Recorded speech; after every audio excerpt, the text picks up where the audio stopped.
Whether it's rushing down the crooked angles and rough stone of Cabbage Street, or crashing through the docks in hurried pursuit of a murder witness, A Pocket Full of Murder is bound to pull you right through its pages, straight into the spell-powered city of Cheriton, where the wealthy have all the magic they desire, while the working class can barely afford a simple spell to warm their homes. In this polarized world, we meet our protagonist, 12-year-old Isaveth Breck, whose father has just been falsely accused of murdering one of the city's most influential citizens. Isaveth is determined to prove her father's innocence. Fortunately, she has bravery, wit, and a very good friend to help her do it. Enter Quiz, an eccentric, eye-patch-wearing street boy who claims he just can't resist a good mystery, and offers to help Isaveth save her father from execution. Personally, I absolutely loved this book, and if I had to narrow it down to just 3 reasons why, they would definitely be 1. The seamless world building, 2. The plot's pacing, and 3. The story's nuances. Number 1, world building. Set in a steampunk AU, or alternate universe, that relies on magic and spells, Cheriton is one of those wonderful fictional worlds that feel lived in.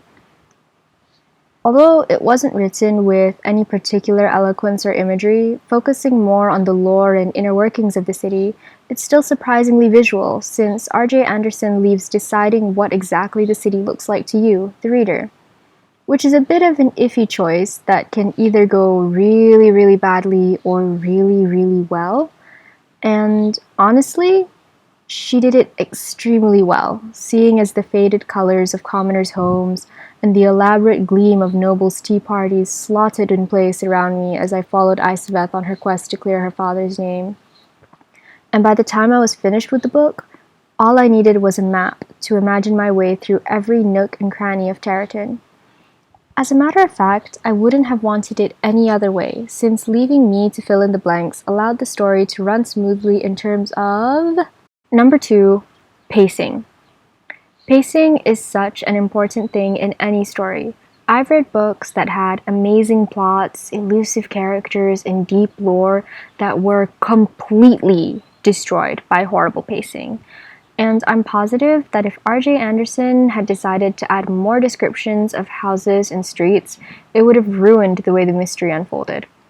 Especially since there were a lot of political aspects to the story that might have been difficult for younger readers to understand if she hadn't explained the story so smoothly. Number 3, nuances. Like I mentioned in the previous point, there were a lot of underlying themes playing major roles throughout the book. For example, the way nobles hoarded magic, a petition to have a commoner representative's vote count the same as a noble's, and discrimination against people of a certain religion.